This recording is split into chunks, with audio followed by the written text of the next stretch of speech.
Good morning. I'm Lynette Adams. Welcome to Rochester in Focus. Today on the show, we talk with Dr. Chanel Hawkins, President and CEO of the Urban League of Rochester. It's the 60th anniversary of the Urban League, and plans are in the works for a big celebration happening on Valentine's Day.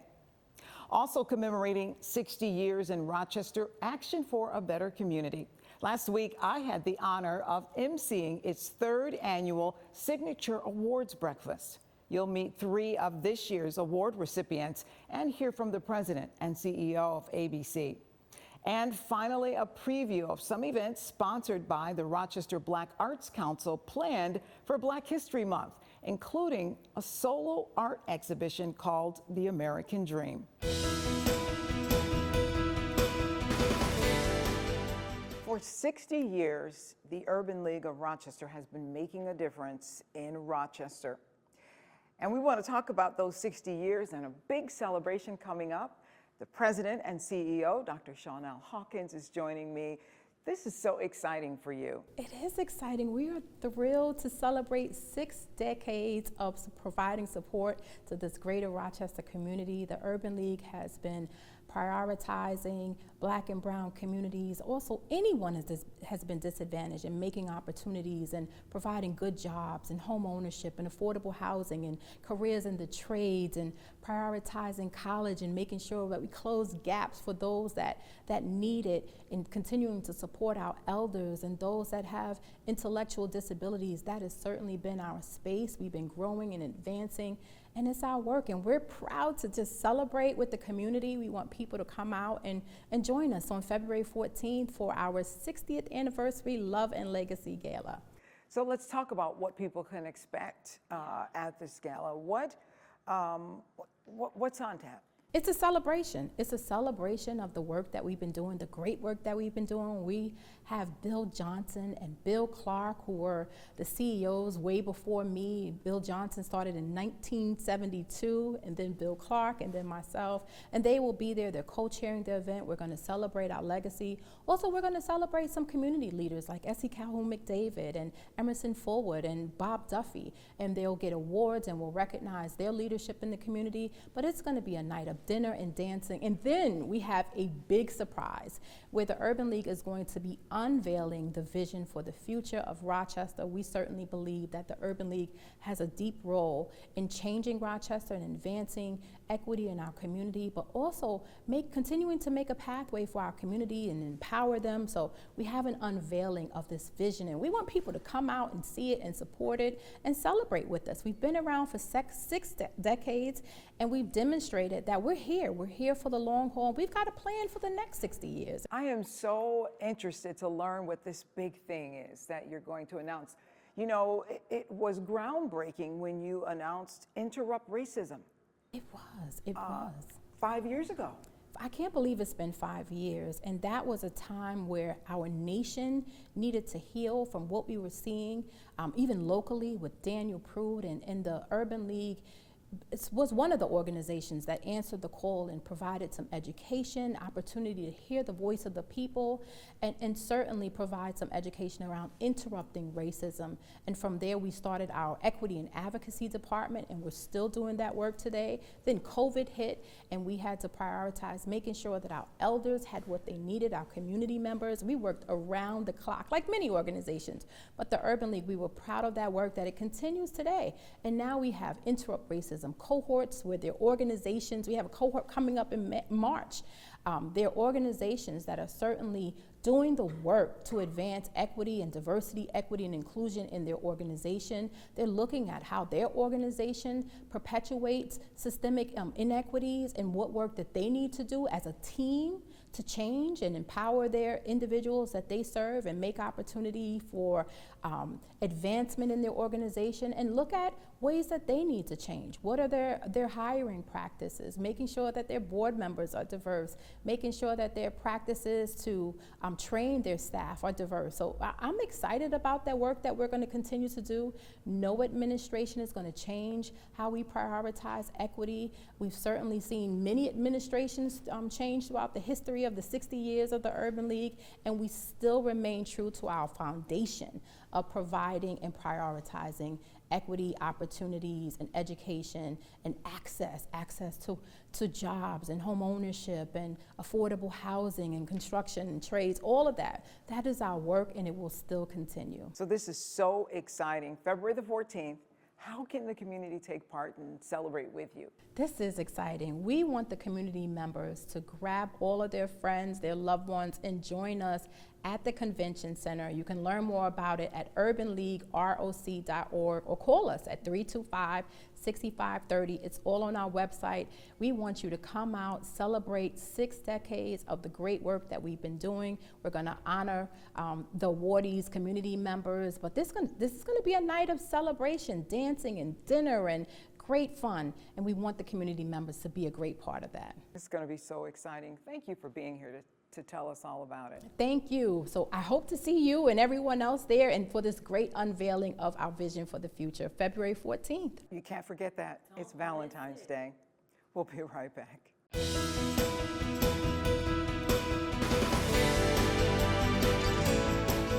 Every year, Action for a Better Community gives out awards to people and organizations that go above and beyond to make a difference in the community. And it's the same this year. I have the privilege of talking with 2 of the recipients. One is Omid Sadat, who is receiving the Lena M. Gantz Distinguished Community Service Award, and Dr. Linda Clark, who's representing Jordan Health, which is receiving the Elliott Landsman Head Start Community Volunteer Award. Welcome to both of you. Thank you. Thank you. Let me just ask, starting with you, Omid, what it means to you to receive this award. This says you're working hard and you're making a difference. First of all, today I'm very happy that I was chosen for that award. And again, I'm gonna thanks from the United States government that first they saved my life and they took us from Afghanistan, and after a dangerous task with the United States forces back in Afghanistan, I immigrated to the US. Then I wanna thanks from the government that they gave me this chance and they trust on me to ask me to work inside the community. You are receiving this award for the work that you do with refugees. Yes, yes. We are 24 hours, we are at the service of the refugee communities here in Rochester, New York. And especially if they have any concerns or if they have any problem in their daily lives, we are always here to go to them and make them happy and solve their problems. That's why they have been choosing us for this award. And Dr. Clark, I just want to ask you about Jordan's mission, helping the little ones, making sure they start out with great dental hygiene, dental care. Right. No, it's very important in terms of our mission to provide great comprehensive care, and that's regardless of your ability to pay, even if you're a little one. And our mission for good preventive care, I think a lot of times people think of primary care as just the physical, but it's not. It's everything from head to toe, including oral care, which is so important and so very hard to get right now in Rochester. So we've been excited to partner with ABC, Action for a Better Community, for many, many, many years. Volunteering, our dentists have been outstanding under the leadership of Dr. Mary Miller, providing this care in the Head Start programs. It has to be a warm feeling, though, to know that someone notices. It is, because that's not why we do things, right? You know, people who are truly about volunteering and about the love of our community. You know, we just had MLK Day this week, and we talk about the beloved community. That's our way of partnering with ABC to provide this care for our children. And Omen, I would imagine it's not hard for you to offer this help because you know what it's like to resettle in a new country and what the needs are, right? Yeah, it's very hard, especially for the people who just arrived. It's very hard to start a life, especially here in the United States of America. and the people needs, the most important thing is the language barrier, that most of them don't know English language. So, you know, here in the United States, technology and especially English language, the key of success. So, and also the next problem that they have, they are looking for a job to support their families in order to improve in the future in this country. Language barrier, jobs, using public transportation, how to go to the doctor offices, how to make appointments, and there are too many things that they are struggling. But I'm very happy that we are here to help them. They can call me any time of the day, any time of the night, and we are always happy to go and help this family. Congratulations to both of you. Thank you for being here, and Thank we'll you be so right back. much. Thank you so much. Thanks.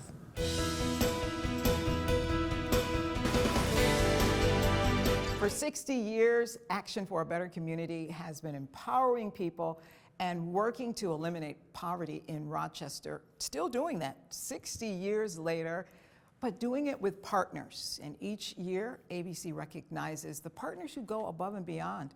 And I'm talking with the president and CEO of ABC, Jerome Underwood, as well as one of this year's award recipients, Melanie Funchess, who is receiving the James M. McCullough Award for Excellence. Nice to have both of you here. Thank you. So Melanie, first talk about what it means to receive this award. We know about James McCullough in this community. He was a giant. And so to receive this award, what does that mean? It's incredibly humbling, because if you knew who Mamba McCullough was, that's the top, right? And about that you're down for your people, you know, for the people, with the people, about the people. And so I am just beyond honored that that my name could be associated with a name like that. And you are receiving this award because of your work that you do, so much work in the community, but in particular, your work on behalf of Common Ground Health and Head Start and all the other things that you're involved in. And you told me earlier that ABC was sort of like a launching pad for you. Absolutely. I would not be where I am now if it had not been for ABC.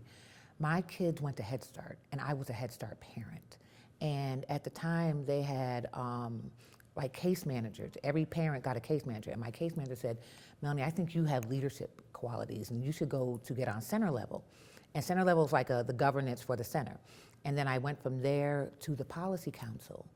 And I ended up chairing the Policy Council. And the Policy Council is the governance body for Head Start. So it looks over the budgets, it approves hires and fires and policy changes. And it was from there, and they empower parents with the experience of knowing how to read a budget, how to know how policy works, and all that knowledge that they gave me was able to propel me into the work in the professional realm that I'm doing now. I wouldn't have been able to do that. And that's the excellence of ABC empowering community, because I may not have had like the education on paper of other people, but it was something you could put on your resume and say, I have these skills.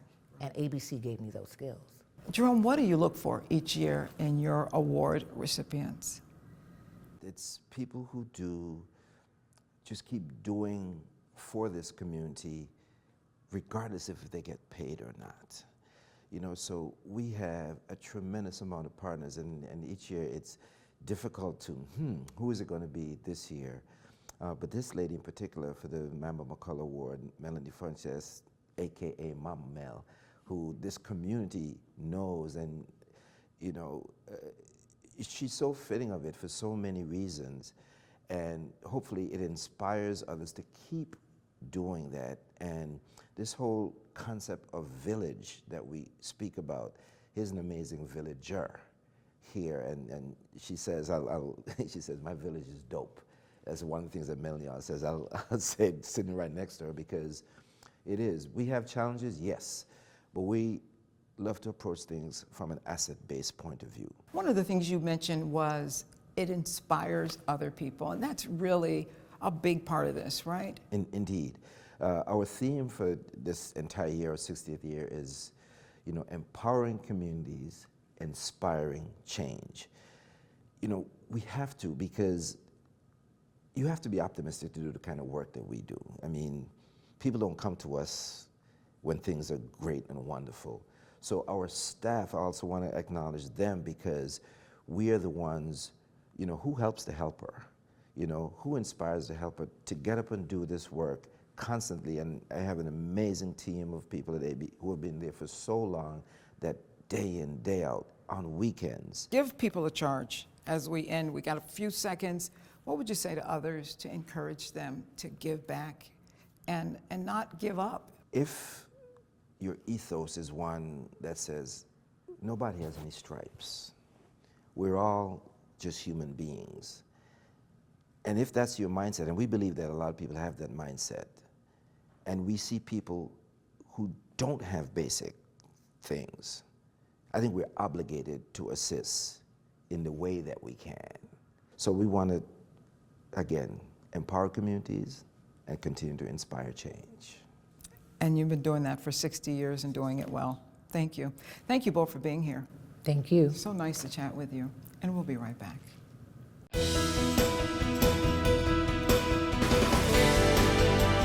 Black History Month is upon us, and it's a great opportunity to experience Black culture, Black arts, everything that has to do with African Americans. And there are a number of programs planned this month by the Rochester Arts Council, and joining me to talk about some of these events, the founder, Dominique Albay. Thank you for being here. Thank you for having us. And a new artist that she is introducing to the community, Prince Will Robinson, and he has a solo art exhibition, which is exciting to talk about. But talk about next month and what we can expect. Over January, December, we've been down at Legacy Wine Bar. We've brought a plethora of different music artists, poets to come through to give people this vibe that Prince Will wants to bring through. So we also wanted to hit on Afrobeat, because Prince Will's from Nigeria. So we wanted to bring an Afrobeat and mix some of our American culture and bring that unity together. So February 1st is going to be his solo exhibition, The American Dream. And we really felt like it was important for us to tell his story of how he came from Nigeria here. But what really caught my attention was when Will talked about how it was an illusion. It was something that he thought that it was supposed to be. But when he came over here and he seen Black people suffering or trying to work or find this and that, he said this was reminding him of home. And what did he really come here for, We're looking at an example of the work that you have produced and will have at the art exhibition. Talk about this picture in particular, and then take us back to your journey. Okay, so actually this painting is called Man in Distress. It talks about, you can see the colors. It talks about the beauty of how America is. Because back home, the way they talk about America was like heaven. So you go over there, you don't have to work too much. You're making money grows in trees. Everybody knows the saying. So me coming down here as a Black African, it was hard. Don't have a papers, having a baby on the way, after the baby came, couldn't buy diapers, couldn't feed the baby, couldn't find a job because I didn't have a papers. But you can see the expression, the man is trying to break free, the chains, it means that the situation was weighing on me and I'm gonna try and break free, which I did, with time, I did, but it's just the painting was talking about my story back then, what was happening to me. And so did you want to come to America to do your art? Tell us what brought you here. So I came to America, actually. It's funny though. I came to America, I went from Nigeria, got a scholarship to Canada to play ball, and then moved from Canada to Kentucky to play AAU. And I got to Kentucky, was there for 2 months, and after the AAU game, was trying to go to another school, and then became homeless. They didn't have a family to stay with. Was in homeless shelter. I got a lot of older people in the homeless shelter, which was advising me and talking to me. So how did you paint in the middle of all that, do such great work? It's How could just, you concentrate on painting? I know a lot of people ask me that. It's just, I just feel like it's just passion. It's just inside of me. I just feel like whenever I paint or draw, I feel incredible. I feel like I'm a superhero, you know. So that's the only thing that keeps me going. And you didn't realize you had this talent? No, I did in Nigeria, but my parents didn't actually want me to do art. So because my dad was an architect, so every time he see me drawing, he tell the people, he was like, nah, you can't do art because artists don't make no money. So I told him, I said, I love art. It's just something that makes me feel good. And these are the stories that you want to tell. So we've asked a couple of people here locally from the city as well to come and tell their story, maybe through dance, through drawing, through poetry. But we want to intertwine, like me and you were talking about earlier, our story too. Because Black people here in America, we have an American dream story as well too. Maybe going back to Malcolm X when he says that our American dream was like an American nightmare. So it's kind of like, hitting back on that culture and giving another side of Black history, besides those McDonald's Black History facts that we hear every year. So we want to dive deep into that and show art and storytelling at the same time. And it all starts February the 1st. Yes. We'll be right back. Thank you to all of my guests today. If you would like to join us as a guest on Rochester in Focus, we'd love to hear from you. You can reach the News 10 NBC Newsroom at 232-1010, or you can send us an email directly at newsone@whec.com/RIF. Until next Sunday morning, stay warm and stay safe, and have a great week.